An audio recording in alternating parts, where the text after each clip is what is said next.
Hello everybody, it's me Roscoe and welcome to the latest instalment of Game Day, and we're arrived at Selhurst Park, sunny South London today, which is good. And Town take on Crystal Palace in the Premier League. Of course, Kieran McKennan's men needing wins. They're 5 points adrift in the relegation zone, and they take on Oliver Glasner's side, who are 12th on the table and just a solid outfit in this division. Some good players. Town need to be at it, and I don't know, I want to see Town win obviously, but I think maybe a draw today, but anything can happen. But yeah, we're in the stadium, calm before the storm and all that. The fans will be coming in shortly. Always good atmosphere here at Crystal Palace. I've always enjoyed my away days here when I've come. It's been a while since I've been here. Back in 2017 in the Cup game was the last time I came here. So looking forward to it. We're going to go back in the press room, get some media scran in the belly, get the team news, and of course, after the game, catch up with the Cowie Army, get their thoughts on the result. Let's get into it, and I hope you enjoy. Let's go. Okay, later on now, pitch side, ready to take some snappy snaps. The food is very much in the belly. Team news has also dropped, and the players are doing their warm-ups. Already been hit by a ball while I've done this little segment on the video, so this is my second attempt doing it. Food was a tuna con carne. We've had plenty of those this season. They're solid, but today's a bit bland, I'll have to admit, but there was cake, and the cake was very nice indeed. It was a lemon and passion fruit cake, apparently, that's what Stu called it, and it brings it a bit of bonus points, so that was fine. The sun is shining here at Selhurst Park. This is my first half position. The Town fans are over there, that's where I'll be in the second half, and there's a bit of shade, so first half, a bit of vitamin C and all that jazz. Second half, we'll see, we're a bit in shade, so we won't be getting too much sun, because we don't want to get a sunstroke or anything. I've also forgot my stool. Now, if you all know, I have a stool that I sit on, pitch side, to elevate me a little bit, but I'm currently sitting on my bag with my coat inside, because the stool is currently outside in a car, and I couldn't be asked to go back outside. So, it's in the car in Sainsbury's right now. I'm sure it's fine out there, but I've got to sit on my bag for this one. Anyway, got a bit of a tangent. The stadium is now filling up with Palace and Town fans. The team news has dropped. There's 3 changes for Town from the Manchester United game. Of course, there's loads of changes for Forest. Those changes are as follows. Some surprise changes. Julio Enciso is back in the starting 11. We knew he was fit for the game, but I didn't know he was going to start, but he's starting. There's also Calvin Phillips back in the starting 11 as well, coming in for Sam Morsey, and also Luke Wolford starts as well. Obviously, he started against Nottingham Forest, but he starts in this one, so he didn't start against, obviously, Manchester United. And fun fact, his first ever Town start was here back in 2017 in that Cup game where we lost 2-1. So he's gone full circle there. So good to see him start. We shall see how Town get on. Players just gone back into their dressing rooms, getting ready to come out. Let's see what today's got in store. Let's go. A quick one before the players come out. There's going to be flames, as you can see. I don't know if I'm too close to this or not. I've not been told by anybody to move, so hopefully I'm fine. Hopefully I don't get set on fire. We'll wait and see. That'll be a bit of good content, won't it? Ross getting set on fire. So let's see what happens. Scrub that, then move them. Yeah, so it's been moved, so I'll be fine. So Ross is not going to get set on fire, so no content of that. But I'm sure that'll still look good. But no, I won't get set on fire. Half time, second half has just kicked off. It's goalless. It's been a gritty first half. Defensive masterclass from Town. A few chances. Town, doing okay. Second half. We shall see what happens. Let's get right into it, and I'll switch ends, but the sun is still shining, so we'll find out after the game. I've got some water, so keep it hydrated. Let's see. Second half breaks. Let's go, Town fans. Full force. Full time here, and Ipswich Town have been beaten 1-0 at Selhurst Park against Crystal Palace. The pink kit record is gone. Was he donning and looking very good in it, my friends. Great kit. Thoughts on that one? Town could have got something out of it. I think the game swings on that Ben Johnson chance towards 10 minutes till the end or so. If he scores that, we're 1 up. Maybe we sit out. I mean, we don't have a good record of doing that, let's be completely honest, but gives you something to hold on to. As it is, I think I always worried that with players with the quality of Eze and Sarr, that Palace were always able to get something. Whether they would or not was yet to be seen, but we can keep saying we come out on the wrong side of fine margins, that we're not able to tip things in our balance, in our favour, but I think when you've said that 30 odd times this season, it simply boils down to the fact you're not good enough. And you know what? I can accept that. Yeah, I can accept it, because I love my club. Yeah, we do. We love this club. We love Ipswich, and obviously we defended pretty well. Yeah, And if we were clinical, it could have been, Delap had a chance, other players had chances, but just weren't clinical. But then Palace weren't. But that's the problem, isn't it? That's when it comes down to the statement of simply we're not good enough, not clinical enough, don't finish chance. I mean, Delap's a brilliant footballer, but he's put a couple into the stands today, and you just think, come on, look, hit it low, hit it, in the corner. We just can't get the margins to swing in our favour. Today then, my friend, what are you thinking? Well, I mean, Wolves are still to play, but I think, 10 games to play after today, even if Wolves lose to Everton, which, I mean, I think they probably will, stays at 5 points. Are we going to sort of claw back 5 points over 10 games? Goal difference as well, So hopefully Everton score 4 tonight. So do that. Nice, Come on, Toffees. Do that, Toffees. But, I mean, even still, you look at the games we've got coming up. You've got Arsenal still to play, Chelsea still to play, Brentford at home is not easy, Forest next week. They're not easy games, so, I mean, appreciate, anything can happen as football, but realistically, you look through the fixture list and you just think, where is those points going to come from to swing it in our margin, in our favour? But hey ho, it's been fun sometimes. Yeah. Obviously. Well, look. It's been quite a despondent interview, and I've not enjoyed this. I've not enjoyed the season. That's a simple fact of life. But I never, it's been done to death in it. But I didn't think I'd see Town in the Premier League. But we're just not up to the level, I think, right? I mean, even there was a corner, I think, in the second half. It was either a corner or free kick, and it's bobbling around the box. The top teams, they just find a way to bundle those over the line, don't they? We don't bundle that over the line. And that's the thing, we're just not quite able to tip that needle. Just don't quite have the quality required. But it's football, 10 more games will be fun, won't they? They'll still be fun. Well, look, until they're mathematically down. Yeah. Because today's not the day we've gone down. No. But today, we'll still be there. Of course we will. Yeah. What else am I going to do with me Saturdays? True.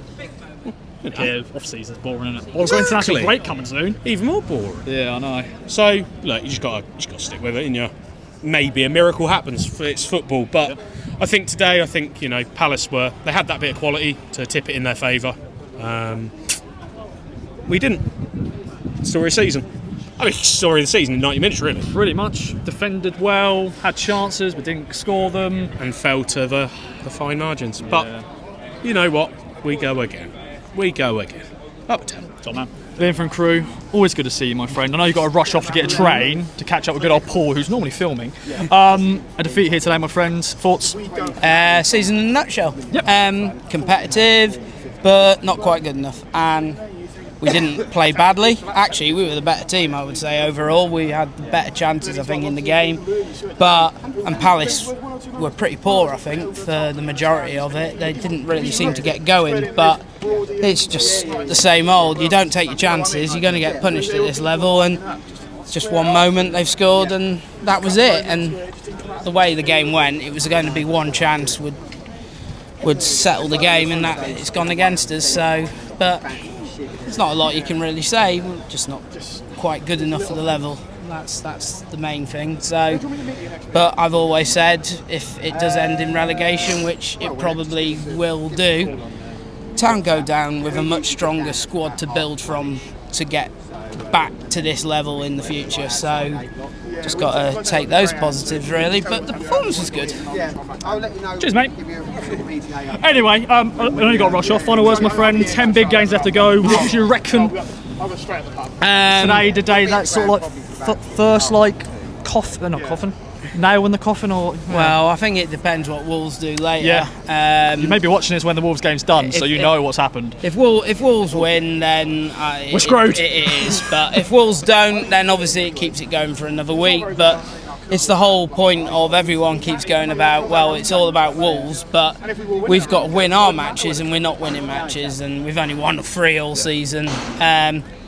The most frustrating thing is that this game probably would have been a very fair result, being a draw, and we haven't even managed to secure that. And Even a point would have been good enough. yeah, would it? a point. I don't know. We no, needed a it win prob- today, but yeah, it probably wouldn't have been. But then, if you look at it again, the narrative with Wolves playing later, if they lose and we had picked up a point, the gap goes to 4. Then okay, it's not. But it's a little bit into the margin and keeps everyone a little bit more hope. But wins need to happen. We have to look after ourselves, whatever Wolves do, and sadly we're not doing our business. So even if Wolves go on and lose all the rest of their games this season, I just don't think we're going to pick enough up to overtake them and stay up. So just enjoy. I think it's just an enjoyable ride for the last 10 games. yeah, we've still got Chelsea away, Newcastle away, Everton away, last game at Goodison Park for Town to go there. We don't want to be tourists. We don't No, want to say, no, of course not. we don't want to be saying, we're going to enjoy the grounds and this, that, and the Mate, other. we've been to Morecambe away. We've been to those Yeah. sort of grounds, so we're not, definitely not tourists. But at the same time, that really is probably the thing. Is just enjoy some of the fixtures we've got left, some of the big clubs remaining, and then just rebuild in the summer and go from there really. But on to next week, I guess, and see what happens. If Wolves lose again, then obviously 5 points, it's the status quo. Then it's another week on. We're still in it, but yeah, it's unlikely to happen, I think. Tom, man. Cheers. Just leaning here with K-Dog, my friend, all the way from Wales, as standard. I saw you, I think you left really early this morning. I think it takes 3.5 hours to get here from you. Yeah, well, I drive in London today. What a nightmare, never doing that again. It took me 2.5 hours to get down from Wales. Get down, you sound like London. Yeah, mate, I've become naturalised. I've only been here 3 hours. No, it took me 2.5 hours to get down from Wales to the motorway. Is it better for you? Does it sound a bit stronger? What's that? Exactly. That was proper Welsh. I know, innit? Does it feel better for you now, right? Yeah. And then like an hour to get for 14 miles off the end of the motorway to the car park. Terrible. Anyway, we're not here to talk about cars. Yeah, sorry, that's me just trying to... You wouldn't know about cars, Ross. We're here to talk about that, should we? Dagger to the heart, that. Yeah. Today was dagger to the heart as well, because Town Yeah. then beating my friend Thoughts. Again, yeah. Just not good enough, are we? Yeah. And you're looking at it and we're just not at the level as well as we play. We've got moments of fantastic, moments of brilliance. We look like who can take teams apart and compete at this level. And we just don't have the edge that these teams seem to have. It's a bit like the Spurs game the other week. Could have been 2 or 3 up by the time they scored. Yeah. And when you're not taking your chances, you're not scoring goals, you're not going to win games of football. Don't win games of football, you're not going to get points. Don't get points, don't stay up there. And then That's football. So it's football, mate. It's a simple game. Yeah. I think we're pretty much done for, especially if Wolves get anything tonight. I think. Yeah. We don't want to be too negative. No, because there'll be people but- watching this go, oh, bloody hell, KOA's a bit negative, but I don't know, you just feel deflated. Like, I think it's realism, isn't it? It's all right to have faith, and we can have faith, and we can have belief, and we can have hope. But Do you know then you what? got sometimes you take a deep in the cold light of day, you take a breath, and you go, do you know, realistically, it's just not going to happen, is it? Do you know what? We never thought we'd be here as it is. No, sorry to interrupt here. Go on. I just want to quickly say, like, I think that's the first time where obviously I'll take snappy stats at full time, looking at the players, and that's the first time I looked at the players. And even Kieran McKenna, like, I don't know, they don't think it's done, but they just. It was sort of like an acceptance, wasn't there? A little bit Do you like, know what? this could I be- felt it felt like a different atmosphere at the end of the game. Like, It was great. Obviously, Town fans, big shout Yeah. to you, still supported the team, but it just, it felt like just how it came across when I was taking pictures of certain players, as they just look a bit. Obviously, they've just been beaten. You never like to lose, but it just, I don't know. We just got to get better at taking our chances, haven't we? Because we're not good enough to keep clean sheets in this league. Yeah. And that's. Obviously, Palmer made some unbelievable He did. saves. You could see him at the end. He was just on the floor like, yeah. oh, bloody hell. But as good a keeper as you got, if your back four's not good enough, and unfortunately they're not, because I'm not saying they're bad players, they're just not at the level, and it's a shame because it's not we lost the ball for the goal. I think we lost it 3 or 4 times in the same place roughly during the game, and you can't keep expecting Palace to miss or the keeper to make a save. they or missed an absolute I turned to the one, boys. I turned to the boys next to me, and this is one for the kids my age and a bit older. Those who remember the good old soccer AM days, where it would have been a taxi for Reze, because he was a proper. shanked it. Yeah, but we got away with one there, and we Yeah. got away with a couple. And Palmer made a couple of good saves, and you look and you go, we got away with that. Yeah. And if you keep giving it away, and they keep having chances, they will score because they're good enough to do it. I love Liam Delap. What a great player he is. You can see what a player he's going to be, but you can also see the youth, the rawness, the rawness and the youth and the experience in his game. Because we're the ones when he put it 5 yards over the bar. If he'd just taken a look up, you had Broadhead there and Hutchinson there in space, just knock it off and let him have a go. And his chance that Henderson made a fantastic save. You know, if it goes our way, that sneaks in, or it makes it to Philogene or Johnson. Sorry, I can't remember which one. I can't how far into the game we were at that point. Johnson, I think. Yeah. It was. Yeah. And so someone knocks it at the end, and it knocks it in. The Johnson chance where he's headed it over with a Freda at the back post. It's just. Yeah, that's what I was thinking. Yeah, and I'm thinking of the one a bit earlier where he's beaten the player. He's sort of half shot, half crossed it, and Henderson just sticks a hand out and it spoons it up. Just pulls a good save. I don't know. And if you know, and just another day, it finds its way inside the post, or it finds its way across the 6 yard area to a weighted Ipswich right wing at the tap at home, and it's just these fine margins. And if you keep on the wrong fine margins, eventually you got to go. It's just not going to happen because you're just not at the level to push these fine margins that way. I think it was a better game overall than the game at our place. Yeah. But once again, they've got the quality. Got the goal. To get a goal and push it their way, and we haven't, and I think that's how you're just going to have to look at it, you know. Definitely. Well, 10 games left, mate. Nottingham Forest up next. After Nottingham Forest, KOA Live 2. I know you're coming, my friend. Even Finn and Dan, who's behind the camera, they're going as well. So get your tickets if you haven't got it already. Final thoughts, my friend, as you head back to good old Wales. I say at least I could go home and watch the rugby and feel good about that, but we're rubbish at that as well at the moment, especially in Wales. Yeah, terrible. That's not going to be a great listen on the way home. I just think we should enjoy these next 10 games, not be tourists, but let's just take it in, keep going, and just look ready for next year. You know, we're either going to scrape it up and we'll stay up and we're great and we can rebuild it with Premier League money, or we're going to rebuild with parachute money, and we'll see where we are. But we've got some tough games still to play. Wolves have got some tough games still to play. We've got to play them. We've got to play them, you know, and it's why it's saying 5 points seems like a long way. We can get 3 of those back in one game. But it's hard to see where it comes from, because we've got to win. Possibly the next 10, I would say at least 4. And we've only won 3 all season. And we've won 3 all season, yeah. And you go, where do you think you're going to get those 4 from? Considering we've got to play Chelsea, we've got to play Chelsea, Arsenal, Forest, Newcastle, a bit Leicester, Bournemouth, Brentford. Beat Leicester. Could beat Leicester. West Ham on the last day, I think we probably could. They're a good side. They'll be on the beach. But they'll be on the beach, yeah. Well, we may be down by then, so it won't matter. Jared Bowen will be thinking about his wedding. But you know, we could be down by then. Yeah. But I think we'd have a good chance if we needed to win at Portman Road on the last day, that we could. But I just don't think we're going to be in that position, unfortunately. Well, end on that, I think. Yeah. Keep the faith, though, ladies and gentlemen. 10 games left to go. Hope you've enjoyed a game day once again. Hope you've enjoyed it all season long. Obviously, as I said, KOA Live 2 after Nottingham Forest game. There will be a game day, I think. If there isn't, then there'll be obviously loads of content from KOA Live 2. Thanks, K-Dog. Good old Wazza, and good old Liam from Crew for joining me. Thanks again for watching. Bye-bye for now. Up town.